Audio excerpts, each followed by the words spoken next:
of course I do write. I've always had the sense of writing, as it were, posthumously. I once wrote an introduction to a collection of my own essays. I stole the formulation from Nadine Gordimer.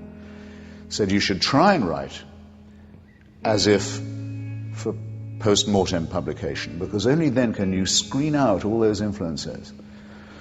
Public opinion, some reviewer you might want to be impressing, some publisher you might want to publish you, someone you're afraid of offending, all these distractions. You write purely and honestly and clearly and for its own sake.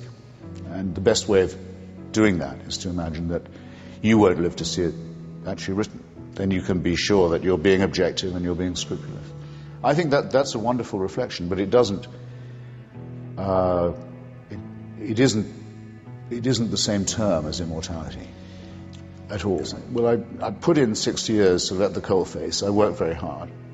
In the last few years, I've got a fair amount of recognition for it. In my opinion, actually, rather more than I deserve. Certainly more than I expected. And I could have looked forward to a few years of, shall we say, cruising speed, just as it were, relishing that, enjoying it, not ceasing to work, not resting on the laurels, but savouring it a bit. And that, I was just getting ready for that, as a matter of fact. I was hit right at the top of my form, right in the middle of a successful book tour. I'm not going to get that, and that does upset me. So that's how I demarcate it from immortality. Similarly, I'm not going to see my grandchildren, almost certainly not.